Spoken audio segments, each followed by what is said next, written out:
Y bueno, con esta charla vamos a cerrar lo que es las conferencias del 13º ciclo de conferencias de la Universidad de la Astronomía. Sabéis que mañana hay una simulación solar, si el tiempo lo permite, pero en cuanto a la conferencia, con esta conferencia se cierra el ciclo, donde esta semana hemos tenido a José María, que está de aquí, el señor Isidoro, dando una conferencia sobre la relatividad, y a Joaquín Álvaro, hablando también de los fotones y de los exoplanetarios.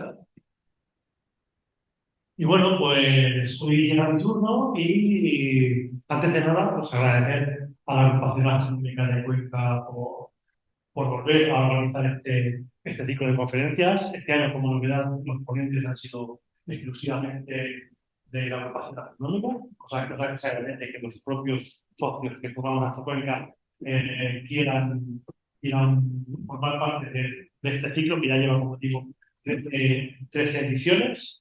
Y bueno, agradecer también al Museo de la Ciencia de Castilla-La Mancha por acoger más este ciclo. Y bueno, para quien no me conozca, soy Antonio Pérez Verde, soy el vicepresidente de Astrocuenca y hoy me toca hablar de un campo en el que estuve investigando hace unos años en el Centro de Astrobiología, el Centro Mixto del CSIC y del INTA, como son los exoplanetas. Y voy a aprovechar para hablar de exoplanetas de una forma mucho más distendida, lo que suele ser la sala técnica de exoplanetas, y para ello voy a mezclar un recurso como es el cine, en este caso el cine de ciencia ficción, una serie de películas como son Star Wars, donde los exoplanetas, los exoplanetas que aparecen en la sala, tienen una serie de características que los vamos a comparar con algunas de las características que tienen los exoplanetas que hemos descubierto en realidad, ¿no? Entonces, bueno, decir que Star Wars nos va a servir como hilo conductor para hablar de exoplanetas y sus características. También hablaremos de cómo se detectan, de cómo se busca rastros de vida en estos exoplanetas y también, por supuesto, qué relaciones podemos encontrar entre Star Wars y los exoplanetas que hemos descubierto. Para ello, he dividido la charla en tres partes. En primer lugar, vamos a definir exoplaneta, vamos a hablar de la importancia que tiene el conocer estos exoplanetas y una cosa que les va a gustar mucho, sobre todo a los chavales, es cómo podemos buscar extraterrestres, cómo podemos buscar vida en estos exoplanetas que hemos descubierto. En segundo lugar, vamos a hablar de cómo se detectan estos exoplanetas, cómo hemos sido capaces de encontrar la cantidad de exoplanetas que hemos encontrado. Ya voy a adelantar que hay muchísimos métodos para detectarlos, pero nos vamos a centrar en 4 de ellos, que son los 4 que más resultados nos han dado. Y por último, vamos a hablar de exoplanetas en Star Wars. ¿Qué exoplanetas podemos encontrar en Star Wars que tengan alguna característica similar a algunos de los exoplanetas que hemos descubierto en el universo? Así que comenzamos, y como suelen comenzar las películas de Star Wars, vamos a empezar hace mucho tiempo en una galaxia muy, muy lejana, definiendo qué es un exoplaneta. Pues bien, un exoplaneta no es ni más ni menos que una estrella, o sea, un planeta que orbita a una estrella viva diferente del Sol. Esto de estrella viva, dicho en términos científicos, es una estrella que permanece en la secuencia principal del diagrama Hertzsprung-Russell, pero vamos a decirlo mucho más llanamente, que es una estrella que está en la fase más estable de su vida. Eso podríamos considerar que es una estrella viva, una estrella tipo Sol. Entonces, un exoplaneta no es ni más ni menos que un planeta que orbita a alguna de esas estrellas. ¿Qué nos ofrecen los exoplanetas? Pues nos ofrecen mucha información para ver cómo de común o no común es nuestro sistema solar dentro de los múltiples sistemas solares que hemos conocido.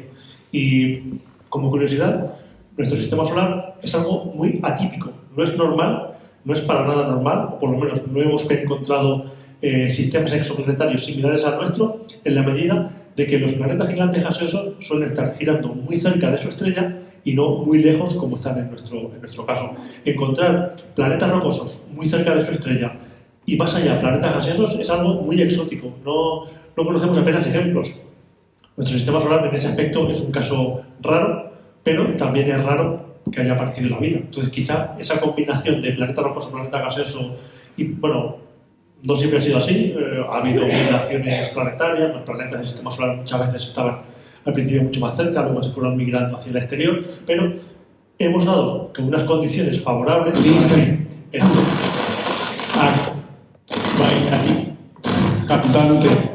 para que en uno de esos planetas, como es la Tierra, haya surgido la vida tal y como la conocemos. Y eso es una precisión muy importante. Vamos a hablar de, siempre que hablemos de vida en esta charla, es de vida tal y como la conocemos, y más adelante explicaremos por qué. Y como digo, ya que nos ponemos con la vida, también en esta parte de la charla vamos a hablar de cómo podemos encontrar vida fuera de nuestro planeta. Y antes de nada, ¿cuándo se produjo el primer anuncio del hallazgo de un exoplaneta? Pues se produjo el 6 de octubre de 1995, después de 1 año y medio de observaciones, porque claro, Michel Mayor y Didier Queloz, desde el Observatorio de la Alta Provenza en Francia, pues allá para abril de 1994 encontraron ese posible exoplaneta. Pero claro, dar un anuncio así de haber encontrado un exoplaneta, tenían que verificar muchísimo para que no fuese un error, y estuvieron 1 año y medio verificando que efectivamente los datos eran congruentes con la existencia de un planeta orbitando a otra estrella, concretamente a la estrella 51 Pegasi. Y efectivamente los datos se confirmaron, y el 6 de octubre lo anunciaron mediante un artículo científico, y se confirmó la existencia de ese primer exoplaneta descubierto. A día de hoy hemos encontrado 5.533 exoplanetas, es decir, planetas fuera de nuestro sistema solar, en un total de 4.078 sistemas solares. Es decir, alrededor de 4.078 estrellas hemos encontrado 5.533 exoplanetas. ¿Cómo se nombra un exoplaneta que se descubre? Pues es muy sencillo. A partir de la letra B minúscula en adelante, en orden de su descubrimiento. No en orden de su posición con respecto a la estrella, sino en orden de su descubrimiento. El primero es el descubierto, es el B, el siguiente el C, el siguiente el D, y así sucesivamente. Y algunos ejemplos de exoplanetas que se han descubierto, por ejemplo, son 51 Pegasi B, que es el primer planeta descubierto alrededor de la estrella 51 Pegasi, y a su vez este exoplaneta fue el primer exoplaneta descubierto en la era de la investigación exoplanetaria. Por ejemplo, tenemos también Gliese 581c, que fue el segundo planeta descubierto alrededor de la estrella Gliese 581, que además coincide con el primer exoplaneta que se encontró en la zona habitable de una estrella, y luego hablaremos de qué es eso de la zona habitable. O, por ejemplo, el exoplaneta TRAPPIST-1d, que es el tercer planeta encontrado dentro del sistema de la estrella TRAPPIST-1.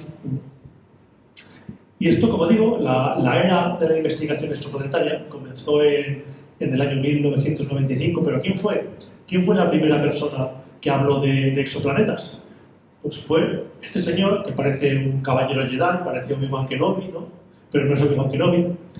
Y este señor escribió una obra donde 4 personas charlaban, y 2 de ellas pues mantienen una conversación bastante interesante. Concretamente, el Pino le dice a Filoteo: existen pues innumerables soles, existen infinitas tierras que giran igualmente en torno a dichos soles, del mismo modo que vemos a estos 7 girar en torno a este sol que está cerca de nosotros. Este señor dice que en el cielo las estrellas que vemos en el cielo realmente son soles, y que alrededor de esos soles hay estrellas girando, al igual que vemos a estos 7 girando alrededor del Sol. ¿Y por qué 7? Porque cuando este señor escribió esto, se sabía que existía Mercurio, Venus, la Luna, Marte, Júpiter, Saturno y la Tierra. 7 planetas, más la Luna, 6 más la Luna. Estos 7. Urano y Neptuno no se habían descubierto todavía. Con esto ya os podéis hacer una pequeña idea de qué época estamos hablando. Y esto es lo que le dice el Pino a Filoteo. Y Filoteo le dice: nosotros vemos los soles, que son los más grandes, más aún los máximos cuerpos, pero no vemos las tierras, las cuales, por el hecho de ser cuerpos mucho más pequeños, son invisibles. Como tampoco es absurdo que existan todavía otras tierras que dan vuelta alrededor de este sol y no son visibles para nosotros. Aquí dice que efectivamente las estrellas del cielo son soles, que son muchísimo más grandes que los planetas, y por eso los planetas no los podemos ver, pero sí las estrellas. Y además dice, tampoco es absurdo que alrededor de nuestro Sol haya otros planetas que no hayamos descubierto. Efectivamente, posteriormente se descubrieron Urano, Neptuno y Plutón, aunque Plutón luego fue nuevamente degradado a planeta enano. Estamos hablando de una época, bueno, esta obra pertenece a Del infinito universo de Monti. Giordano Bruno fue quien escribió esta obra en el año 1564, donde todavía el telescopio no había sido utilizado como herramienta astronómica. Eso fue en el año 1609. 1584, la teoría que se daba por válida como disposición del universo era que la Tierra era el centro.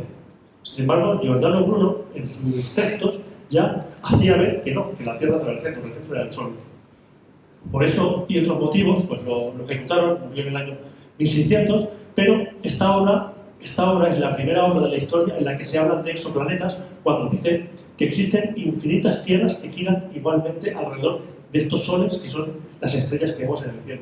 Esta fue la primera persona que habló de la existencia de otros mundos más allá del sistema solar. Fue Giordano Bruno. Y volviendo a la saga de Star Wars, hay algo muy común en todos los planetas que aparecen en la saga. ¿Y alguien sabe decirme lo que es? ¿Nadie se atreve? ¿Que tienen varios soles? Es una de ellas, pero eso no pasa en la mayoría, pasa en algunos. ¿Tienen atmósfera? Tampoco. Que todos tienen vida. Que todos tienen vida, efectivamente. La mayoría de los exoplanetas que aparecen en Star Wars tienen vida. ¿Y qué es la vida?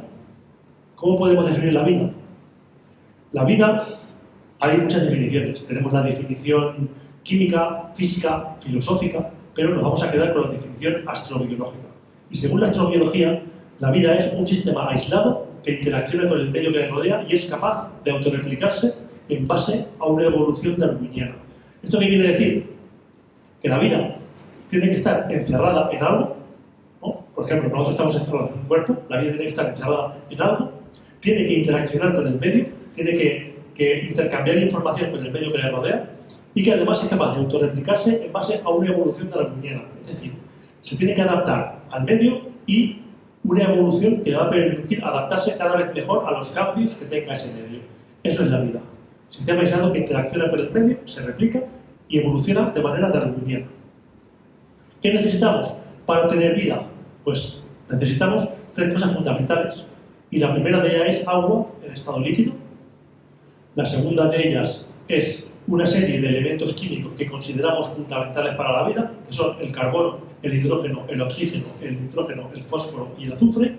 Y por último, una energía, que puede ser energía solar, energía química, energía de cualquier tipo, que haga que estos elementos que son fundamentales para la vida se agrupen en forma de moléculas que sean capaces de formar algo vivo. Y todo esto no sería posible sin una estabilidad. Esto tiene que darse en un planeta geoquímicamente estable y además en una estrella que sea geodinámicamente estable, para tener unas condiciones favorables para que la vida surja tal y como se dieron en la Tierra. Porque no olvidéis, estamos hablando de vida tal y como la conocemos en la Tierra. La vida tal y como la conocemos en la Tierra necesita agua en estado líquido, una serie de elementos químicos, energía y unas condiciones estables. Ya hemos comentado el tema de la zona de habitabilidad, que no es ni más ni menos que la zona alrededor de una estrella donde las temperaturas se mantienen entre 0 y 100 grados, es decir, las temperaturas en las que el agua se mantiene en estado líquido.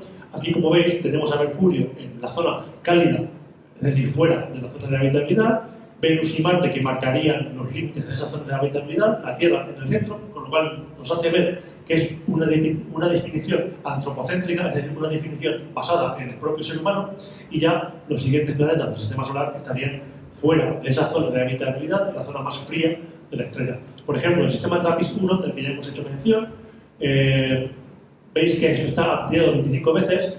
La zona de habitabilidad está mucho más cerca de su estrella, sencillamente porque la estrella es mucho más fría. En este caso estaríamos hablando de una estrella amarilla tipo Sol, y aquí estaríamos hablando de una estrella enana ultrafría, con lo cual la zona de habitabilidad estaría muchísimo más cerca de su estrella, y aquí, como vemos, los planetas B, C y D estarían prácticamente en la zona cálida de la estrella, el E, el F y el G estarían en la zona templada, la zona de habitabilidad, y el planeta H estaría en la zona fría de la estrella.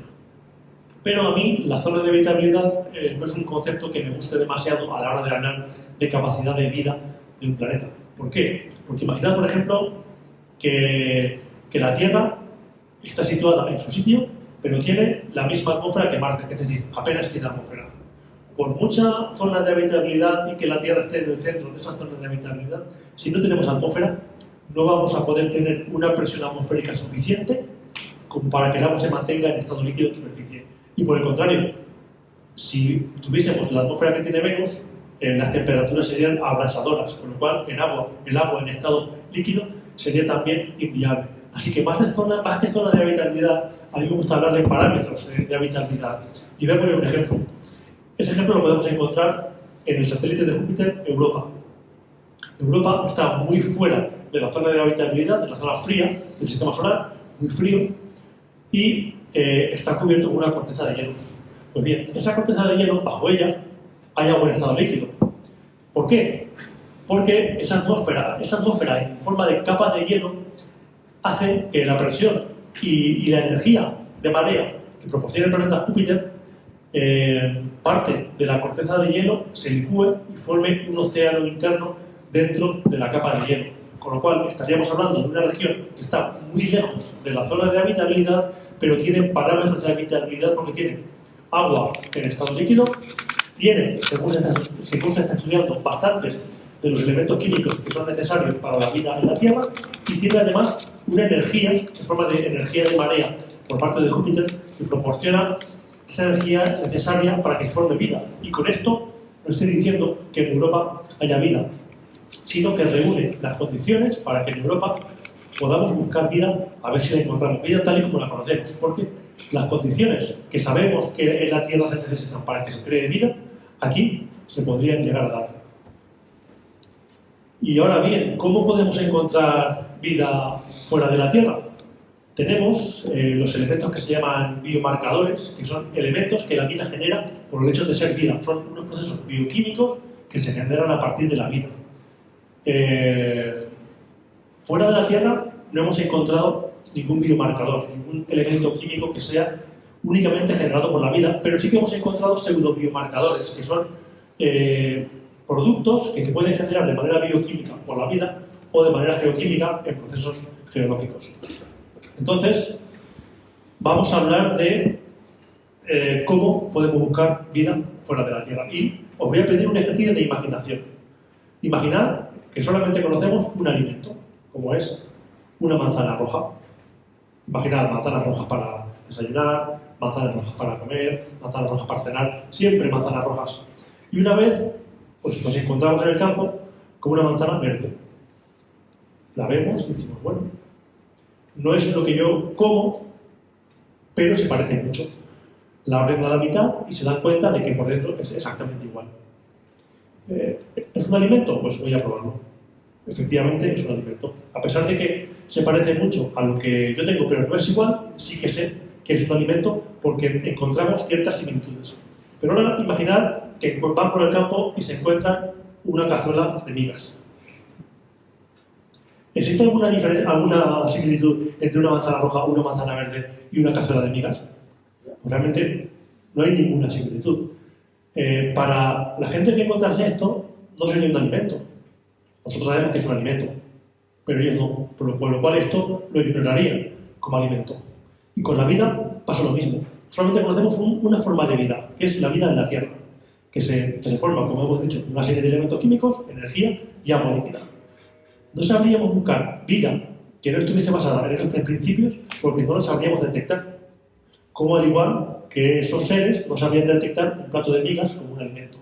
Entonces, estamos muy cerrados a la hora de buscar vida, pero como es lo que conocemos, no podemos buscar otra cosa.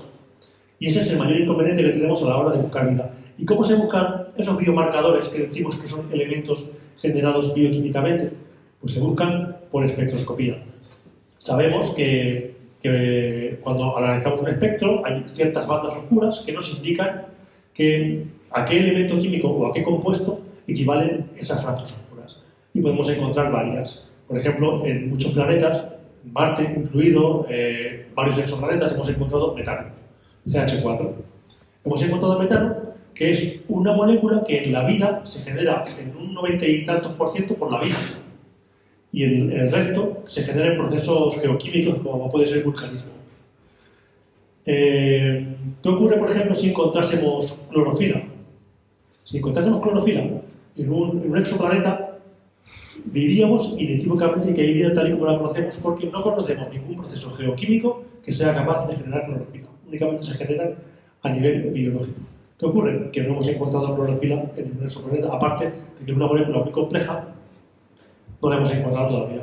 Y ya, por supuesto, si encontrásemos ADN, la molécula de la vida, inequívocamente también podríamos afirmar que en ese planeta hay vida. ¿Qué ocurre? Que tampoco hemos encontrado ADN en otro lugar que no sea la Tierra. Con lo cual, estamos trabajando con los pseudobiomarcadores o cuasi biomarcadores que nos indican moléculas que pueden ser generadas bioquímicamente, pero también geoquímicamente. Entonces, hasta que no encontremos un biomarcador puro, un biomarcador generado bioquímicamente, no podríamos asegurar que en ese planeta existe vida tal como la conocemos.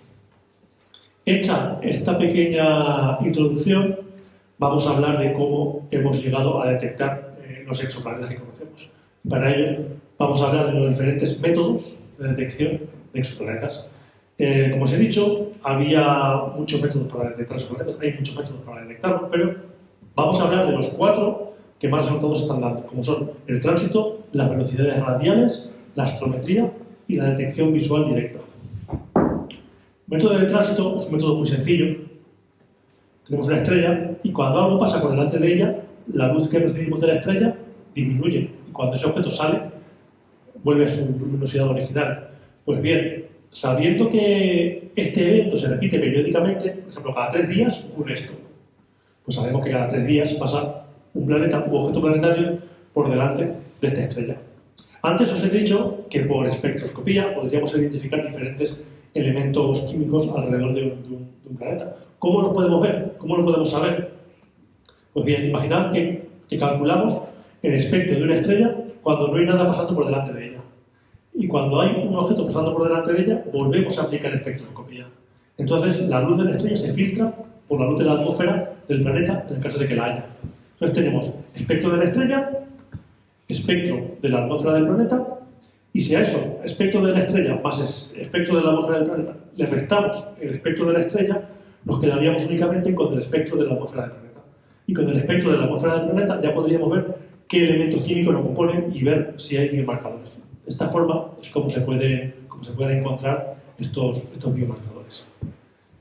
Algunos ejemplos reales con telescopios basados en Tierra, o sea, desde la superficie de la Tierra para encontrar estos exoplanetas. Por ejemplo, un ejemplo es el exoplaneta 3.2b, alrededor de la estrella 3.2. Aquí vemos perfectamente el tránsito, como el planeta ha pasado, se mantiene y sale de la estrella. O, por ejemplo, el HAT-P7b, como aquí el tránsito, lo podemos ver como es un tránsito largo, menos profundo que el anterior, pero podemos ver como efectivamente hay un exoplaneta orbitando alrededor. O HAT-P11b, del mismo modo, un tránsito mucho más profundo que el anterior, y en todos estos casos se han detectado varias veces para asegurar una periodicidad en su tránsito y asegurar que efectivamente es un exoplaneta. Esto desde Tierra. Desde el espacio, al quitarnos la atmósfera terrestre, el tránsito se ve mucho más claramente.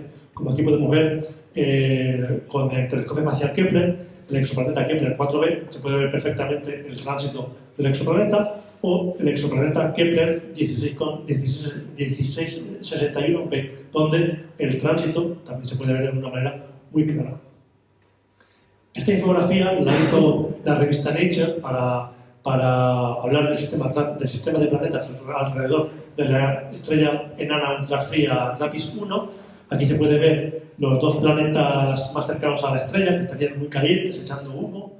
El tercero estaría en una zona a caballo entre lo cálido y lo templado. Los 2 siguientes que estarían en la zona templada de la estrella. Y los 2 más alejados que estarían en la zona donde el agua se mantendría en estado sólido. Estos exoplanetas se descubrieron por tránsito.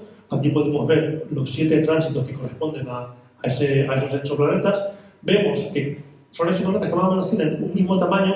Lógicamente, cuanto más cerca está el planeta de la estrella, más superficie de la estrella tapa. Por eso el tránsito es más profundo. Pero también las leyes de Kepler nos dicen que cuanto más cerca está un planeta de su estrella, más rápido viaja. Y es por eso que los planetas más cercanos tienen un tránsito mucho más corto que los que están más largos, que es un tránsito mucho más largo y mucho menos profundo alrededor de esa estrella. Aquí tenemos una comparativa en tamaños en cuanto a los exoplanetas del sistema TRAPPIST-1, Mercurio, Venus, la Tierra y Marte. Vemos que hay varios muy similares a la Tierra. Aquí lo podemos ver comparados únicamente con nuestro planeta. Y las órbitas, ya las hemos visto antes, pero quiero volver a mostraroslas porque se podrían comparar mucho más significativamente con las órbitas de las 4 lunas galileanas de Júpiter, con Io, Europa, Callisto y Ganímedes. Se parecería mucho más a esas órbitas que a las órbitas de un sistema planetario tal y como la conocemos. Dicho esto, me gustaría hablaros del siguiente método de detección, que es el de las velocidades radiales, y aunque en el espacio no se transmite el sonido, en Star Wars, cuando una nave se acerca, la escuchamos con un sonido muy característico, y cuando se aleja, la escuchamos con otro sonido. Eso se llama efecto Doppler, y se puede ver en un coche con una sirena. Cuando se acerca el coche con la sirena, escuchamos el sonido mucho más agudo que cuando se aleja, pero escuchamos mucho más grave. Y con la luz pasa exactamente lo mismo. Cuando un cuerpo se acerca a nosotros a una velocidad considerable, lo vemos con su espectro mucho más agudo, es decir, mucho más azulado, que cuando se aleja, que lo vemos mucho más rojizo. Y esto es aplicable a las estrellas por un sencillo motivo, porque todos sabemos que los planetas giran alrededor de la estrella, pero muchas veces damos por hecho que la estrella está quieta. Y no, la estrella no está quieta, la estrella gira alrededor del punto de equilibrio planeta-estrella. Lógicamente, la estrella tiene mucha más masa que el planeta, por lo cual ese punto de equilibrio estaría mucho más cercano a la estrella que al planeta. Y la estrella giraría en torno a ese punto de equilibrio. Aquí lo podemos ver más claramente. El punto de equilibrio estaría aquí, el exoplaneta gira alrededor de la estrella y alrededor de ese punto de equilibrio, y la estrella giraría alrededor de ese punto de equilibrio. Entonces, si tenemos un sistema planetario en el mismo plano que nuestro punto de visión, cuando el planeta gira alrededor, habría momentos en los que la estrella se acerca a nosotros y momentos en los que la estrella se aleja de nosotros. Cuando se acerca, veríamos su espectro ligeramente desplazado hacia el azul, y cuando se aleja, lo veríamos ligeramente desplazado hacia el rojo. Y esos cambios en el espectro permiten saber que, si es un cambio periódico, podríamos saber que alrededor de esa estrella hay un planeta. De hecho, así se descubrió el primer exoplaneta, 51 Pegasi b, con esas velocidades radiales provocadas por el exoplaneta alrededor de la estrella 51 Pegasi. Y esto es una recreación artística de cómo se piensa que es este exoplaneta, un exoplaneta gigante gaseoso tipo Júpiter. Veis que esta imagen se parece mucho a las que podemos ver en Star Wars, sobre todo en los inicios de las películas, cuando aparece una nave que se va acercando a un planeta, pues sí, se puede ver la estrella, y alrededor de la estrella se puede ver el exoplaneta. También me gustaría hablar, por ejemplo, de otro exoplaneta que se ha detectado con el método de las velocidades radiales, como es el exoplaneta Ross 128b. Aquí se puede ver la curva de velocidad radial, u otro exoplaneta, otro sistema donde se han encontrado 1, 2, 3, 4, 5 y 6 exoplanetas, de la B a la G. Y claro, si esta curva puede parecer relativamente sencilla, cuando hablamos de varios planetas alrededor de una estrella, el punto de equilibrio no es un punto fijo, sino que es un punto móvil que depende del movimiento de cada planeta con su movimiento propio y de su velocidad y de su masa. Entonces, teniendo en cuenta todos esos parámetros, tendríamos un punto de equilibrio dinámico, y la estrella giraría alrededor de ese punto de equilibrio dinámico, y tendríamos una curva tan compleja como esta. Por una operación matemática que se llama análisis de Fourier, podríamos saber cuántas componentes componen este movimiento y saber los exoplanetas que forman parte de este movimiento. Por ejemplo, tenemos el exoplaneta considerado gemelo de la Tierra, el exoplaneta de los dos que hay a la estrella, en torno a la estrella T-Garden, el que se conoce como T-Garden B. El T-Garden B es un exoplaneta que está detectado por velocidades radiales. Y vemos que tiene una masa muy similar a la de la Tierra y un radio muy similar al de la Tierra. Y aquí es un planeta parecido a la Tierra, pero mucho más cálido en superficie que la Tierra, por lo cual se podría parecer más que a la Tierra al exoplaneta Tatooine, seguramente suene de Star Wars, o a Mandalore, o incluso a Jakku. Son exoplanetas que aparecen en la saga de Star Wars, muy áridos porque tienen una tenue atmósfera que no permite que haya agua líquida apenas y es un mundo prácticamente desértico. Y un método muy similar al de la velocidad radial, porque siempre hemos dicho que las velocidades radiales tenemos que tener un mismo punto de vista con respecto a nosotros. Si el punto de vista estuviese perpendicular, tendríamos el método de la astrometría. El planeta giraría y veríamos a la estrella desplazarse alrededor de ese punto de equilibrio que está entre la estrella y el planeta. Y poniendo el ejemplo del Sol, imaginad que el Sol es este círculo amarillo. Se ha simulado el movimiento propio del Sol por dependencia de los planetas del sistema solar desde 1944 hasta 1997 y describiría este movimiento en forma de espiral. Y esa espiral es el resultado de las componentes planetarias que conforman el sistema solar. Y según el teorema de Nyquist, un teorema matemático, nos dice que si tenemos 53 años de análisis, podríamos ver exoplanetas que tienen un periodo inferior a 26,5 años. Es decir, podríamos haber visto a Mercurio, a Venus, a la Tierra, a Marte, a Júpiter y ya Saturno no, porque tiene más de esos 26,5 años. Tiene 29,48 y ya se escaparía a nuestro análisis. Pero sí que podríamos ver estos. Para tener una trama de Fourier, haríamos de periodicidad infinita esta señal y la analizaríamos con Fourier. Y al obtener esa transformada de Fourier, tendríamos este dato. Nos daría que hay un planeta muy cercano a la estrella con una masa muy pequeña, dos planetas de masa muy similares, un poquito más alejados, después un planeta con menos masa que los anteriores, pero más que el primero, un poquito más alejado, y luego un planeta con 318 veces la masa de la Tierra, muy lejos.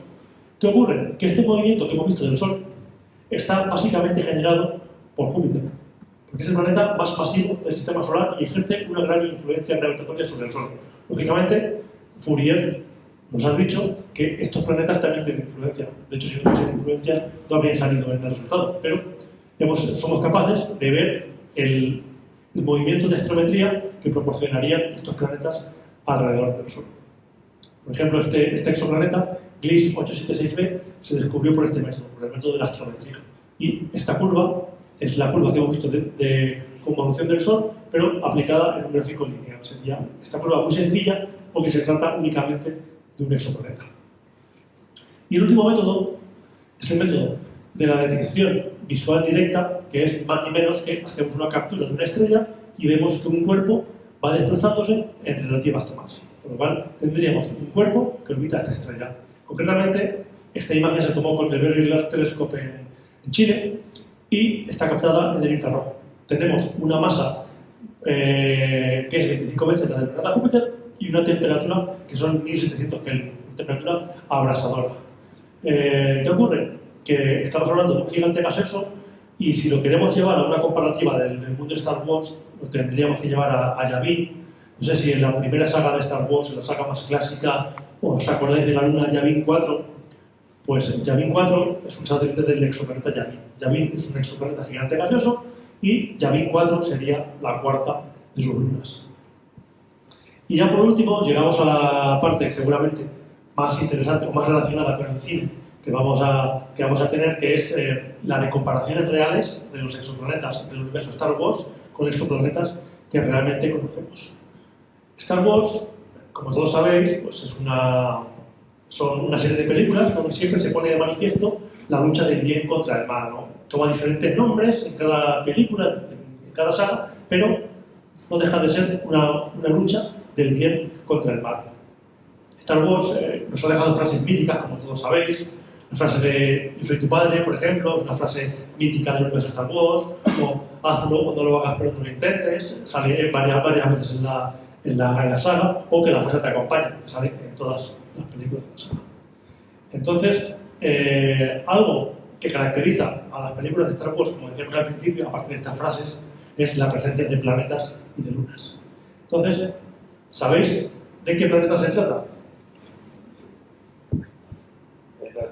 Este Tatooine, este exoplaneta es Tatooine, y Tatooine se caracteriza, sobre todo, porque tiene dos soles. Es un exoplaneta, es un planeta que gira alrededor de dos soles. ¿Y conocemos en el mundo real algún exoplaneta que gire alrededor de dos soles? Pues sí lo conocemos, se llama Kepler 16b. Kepler 16b es un exoplaneta que orbita a dos estrellas. El primer exoplaneta que se detectó que orbitaba a dos estrellas. De hecho, a este exoplaneta, a Kepler 16b, se le llamó a nivel coloquial como Tatooine, por eso, porque fue el primero que se descubrió con esta característica. El Tatooine es el planeta natal de Anakin Skywalker, donde se cría Luke Skywalker, y es un planeta desértico. ¿Y qué otro mundo se parecería a Kepler 16b? No porque tenga dos soles, sino porque sea un mundo desértico. Pues sería este. ¿Sabéis de qué planeta se trata? Jakku. Este es el planeta de Jakku. Sale en el episodio 7 sobre todo. Es el planeta donde vive Rey, la protagonista de la última saga de películas que se estrenaron en el cine. Como digo, es un mundo desértico y se parece a Kepler 16b en cuanto a superficie, en cuanto a dos soles, ¿no? En cuanto a superficie. Seguramente que también sepáis cuál es este planeta. Un planeta helado del universo Star Wars. ¿Vale? Hoth.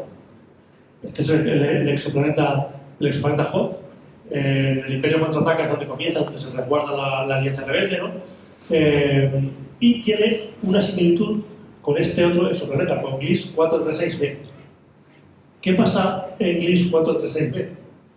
Si bien Hoth está formado por hielo de agua, Gliese 436b fue el primer exoplaneta en el que se detectó agua. No agua en estado líquido ni agua en estado sólido, sino agua en estado gaseoso. Fue el primer exoplaneta en el que se detectó agua, en este caso en estado gaseoso, en su atmósfera. ¿Qué ocurriría si toda el agua de Gliese 436b se condensase y se pasara a superficie? Pues que tendríamos este otro exoplaneta que aparece en la saga de Star Wars. ¿Sabéis cuál es? Este es un poquito más complicado. Este se llama Camino y aparece en el episodio 2 de Star Wars, y aquí es donde se fabrican todos los clones del ejército clon del Imperio. Pues es un planeta completamente oceánico, y también hay que destacar que aunque se conocen planetas que tengan trazas de agua en estado líquido, no conocemos ningún planeta que esté cubierto completamente por agua como Camino. A lo largo del tiempo, con el avance de la tecnología, seguramente sí que encontremos alguno, pero a día de hoy no se conoce ningún planeta oceánico que tenga toda su superficie cubierta de agua. Os quiero hablar de otro exoplaneta de la saga, como es este. ¿Sabéis de cuál se trata? Craig. Este es Craig, el exoplaneta Craig. Es un exoplaneta que aparece en la última saga de Star Wars. Es un mundo lleno de sales y tiene su base científica. Es decir, está cubierto por sal. La luz de la estrella del planeta Craig decolora la sal que hay en superficie, y luego estos vehículos que van arrastrándose como con una protuberancia por el suelo de Craig,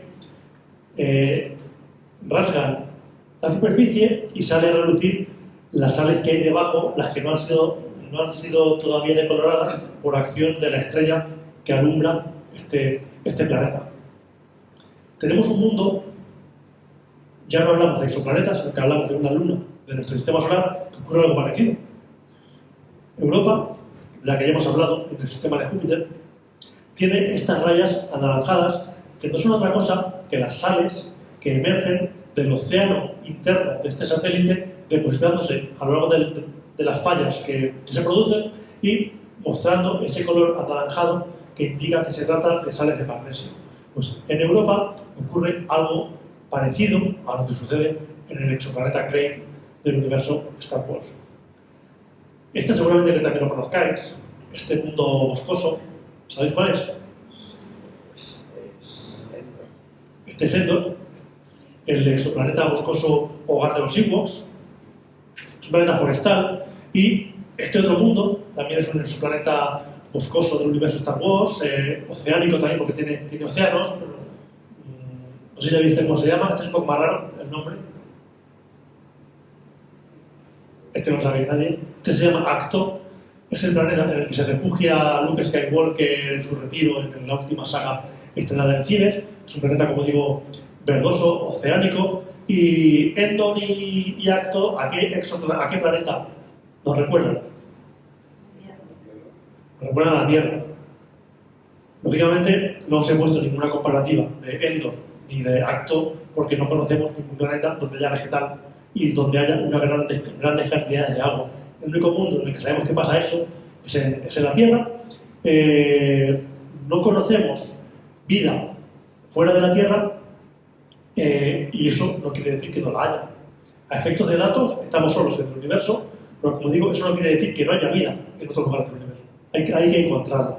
Y con la ayuda de la tecnología, poco a poco iremos avanzando en esa búsqueda del planeta gemelo de la Tierra en cuanto a condiciones de habitabilidad, y con el tiempo os aseguro que va a llegar la detección de ese planeta y podremos buscar vida siempre tal y como la conocemos, porque resulta muy difícil encontrar algo que no sabemos buscar. Pero en el momento que sepamos buscarla, que sepamos caracterizarla, que sepamos que está dentro de los límites de la vida tal y como la conocemos, podremos encontrar este mundo similar a nuestro planeta. Y ya para finalizar, espero que esta charla os haya resultado interesante, porque sé que hablar de exoplanetas pura y duramente es algo que a veces cuesta, hay que hacer un esfuerzo de concentración, pero por suerte tenemos el recurso del cine, y en este caso pues, os he intentado hablar de exoplanetas desde el punto de vista del cine de ciencia ficción, porque todas las películas, sean de ciencia ficción o no, siempre tienen algún aspecto científico que permiten hablar de alguna ley, alguna teoría, algún campo científico con determinado rigor. Aunque Star Wars sea una saga científicamente poco rigurosa, sí que nos permite hablar con rigor de exoplanetas, que es lo que hemos hecho hoy. Y gracias al cine, pues hablar de exoplanetas puede resultar algo mucho más entretenido. No se termina. Muchas gracias.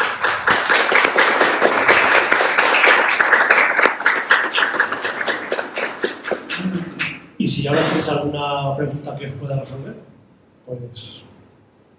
Sí, yo tengo una duda respecto a lo que has dicho antes de los 3 principios para buscar vida en otros planetas.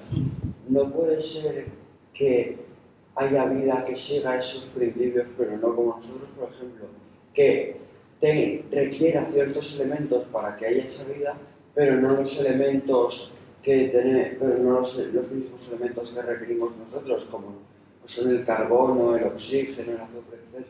No, sino otros. Muchas veces se especula y que necesiten otra energía que no es la solar. Realmente la energía, no toda la vida de la Tierra se basa en energía solar.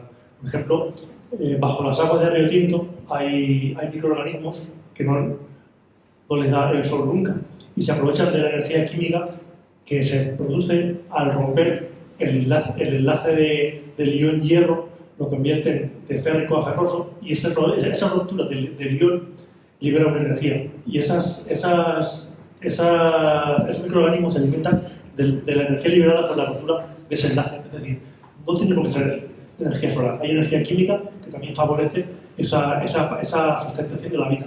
Y lo que me dices, se especula mucho con la aparición de la vida o el mantenimiento de la vida no basada en el carbono, sino basada en el silicio, por ejemplo.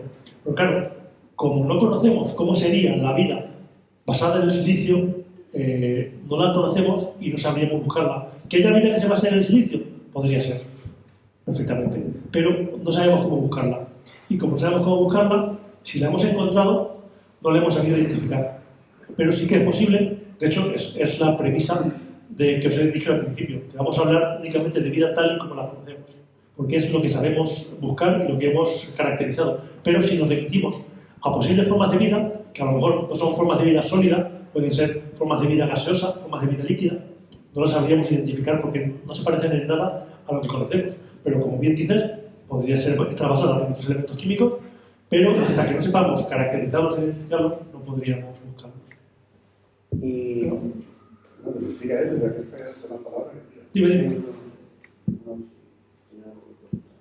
No, yo quería decir respecto que por lo que tengo entendido y leído, la vida basada en silicio es prácticamente imposible. ¿Por qué? Porque el carbono es el único elemento químico que puede formar cadenas muy largas y complicadas, como el ADN, etcétera, etcétera. El silicio, lo máximo que se ha estudiado, por puede haber 15 o 20 átomos, porque es muy grande, mucho más grande que el carbono, y no puede formar cadenas largas. Y eso impide que pueda hacerse la vida tal como la han definido en astrobiología, que se pueda autorreplicarse, puede interaccionar con el medio. Y el silicio, por lo que, bueno, más o menos se sabe químicamente, es casi imposible que pueda formar cadenas tan complejas como las que forma el carbono. No quiero que piense menor, pero efectivamente el silicio no permite polimerizar en cadenas tan largas como las del carbono. Te pongo el silicio porque es la hipótesis de la que más se habla, pero biológicamente, para la vida como la conocemos, es imposible que una molécula de silicio se alargue tanto como para formar una molécula como el ADN o como la clorofila incluso. Es que el silicio está justo debajo de la tabla periódica. Eso es, por eso sobre lo que es mucho más grande y todo eso impide que pueda formar cadenas largas. Eso es. ¿Y qué probabilidades dirías tú que hay de que toda esa vida que encontramos en exoplanetas haya vida inteligente? Hay una ecuación que se llama ecuación de Drake, que, si me acuerdo de memoria, es el número de estrellas en una galaxia partido por el número de estrellas que tienen planeta, partido por la fracción de planetas con posibilidad de albergar vida, partido por la fracción de planetas que albergan vida inteligente, partido por la fracción de planetas que tienen vida inteligente capaz de interpretar datos de ondas electromagnéticas. Es una fracción muy pequeña. Y en nuestra galaxia, si somos muy generosos con los parámetros, podemos llegar a 60 civilizaciones que pueden manejar información por ondas electromagnéticas, como nosotros. Siendo muy generosos. Y en el peor de los casos, pueden llegar incluso a 2 civilizaciones. Y nosotros somos una de ellas. Es decir, la posibilidad de encontrar vida inteligente capaz de comunicarse con nosotros es muy poco probable. Pero también es verdad que en nuestra galaxia hay muchísimas estrellas y en el universo hay muchísimas galaxias y por lo tanto hay muchísimos planetas y sería muy raro pensar que seamos la única vida que habita en esos planetas. Y abriendo tanto las posibilidades de existencia de vida, a pesar de que todavía no hemos encontrado ninguna, es muy raro que no haya ninguna vida inteligente capaz o no de manejar comunicación por ondas electromagnéticas, pero sí que sea capaz de comunicarse de algún modo que seguramente no conozcamos, porque el modo de comunicarnos es un modo muy antropocéntrico, muy pensado en nosotros mismos. De hecho, hemos enviado un mensaje con música. De hecho, si ese mundo que lo reciba potencialmente habitable y potencialmente inteligente no sabe interpretar la música, va a ser una onda que la va a ver pasar y se va a ir porque no sabe. Puede que esa civilización ni siquiera tenga el sentido del oído. Por ejemplo. Entonces, es un concepto muy antropocéntrico. O no sepan fabricar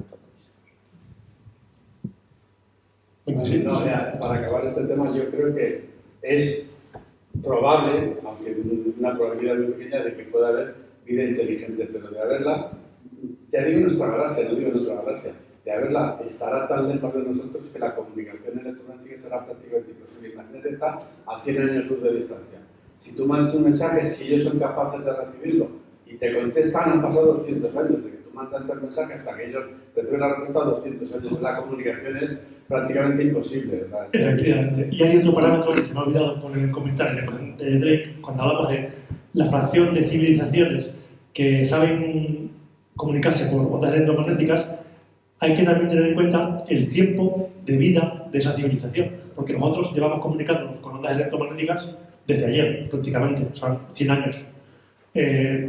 La comunicación que recibamos de esa civilización tiene que caer dentro de esa ventana en la que sabemos interpretar las ondas electromagnéticas. Si mandas una civilización, por ejemplo, en la prehistoria, que era una civilización inteligente, o en la Edad Media, que eran inteligentes, no van a saber interpretar esas ondas. Por lo cual también hay que enviarla o recibirla en el momento justo. lo cual la fracción se hace muy pequeña. ¿Isidoro? Yo, al hilo de lo que estáis diciendo de la forma de vida distinta a la que conocemos nosotros, me gustaría proponerle a Antonio que, como ha hecho esta conferencia tan interesante, mezclando ciencia de los exoplanetas con la fantasía del universo Star Wars, pues en la saga del universo Star Trek, la tripulación de la nave se encuentra con muchísimas formas de vida muy distintas a cómo somos nosotros. De hecho, tienen un montón de imaginación, hasta el punto de que, me acuerdo, en una de ellas que se encuentra con una vida que no tiene nada que ver con nosotros, esa vida extraterrestre les llama a los seres humanos, nos llama unidades de carbono, porque les parece muy extraño y muy raro que con el carbono se haya hecho vida. Entonces, seguro que sería muy interesante también hacer una como esta forma de vida. Pues eso te lo dejo a ti porque no te asustaste. Creo que lo conoces tú mejor que yo. Ya podéis hacer juntos. Tendré que ver entonces todas las sagas. Yo lo hice para... Tenéis tareas, chicos, de los dos. ¿Más preguntas? ¿Qué posibilidades de vida? Bueno, no. Aquella señal que se recibió en los años 90 del WOW, La señal WOW, sí. ¿qué ha pasado de eso? No se ha vuelto a recibir. No se ha vuelto a ni aquello se ha explicado, ¿no? No se ha llegado ni a volver a recibir ni a explicarlo. Se piensa que que podría ser algún reflejo de algún satélite espía, que no tenía constancia de que pasara por ahí, pero sí. Bueno, para quien no sepa qué es la señal WOW, había un radiotelescopio que estaba recibiendo la señal de fondo de estrella, la señal de fondo del espacio, y contabilizaba ese valor de fondo con valores del 0 al 9. Pues 2, 1, 0, 3, 2, 5, en el caso de una señal potente, 3, 0, y de repente subió al 7, al 8, se acabaron los números, pasó a letras B, C, D, J, o sea, hasta la P me parece que llegó, y luego cayó de nuevo. Y no se sabe qué generó ese pico de señal. Se miraron todos los satélites que había en órbita alrededor de la Tierra, no se correspondía con ninguno, con lo cual no se sabe a qué se debió ese pico de señal. Se especuló mucho con una civilización extraterrestre, pero han intentado explicarlo con métodos más terrestres, ¿no? Como algún satélite espía que estuviese pasando por ahí, que tuviese constancia de él y que fuese el reflejo de la señal.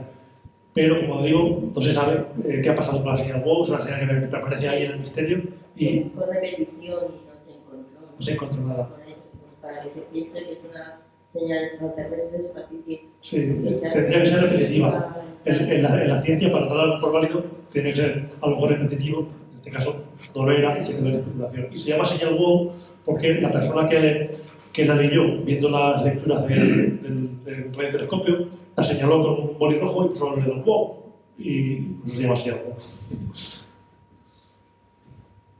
Y me has dicho que hay pocas probabilidades de encontrar vida inteligente que pueda mandar mensajes por ondas electromagnéticas.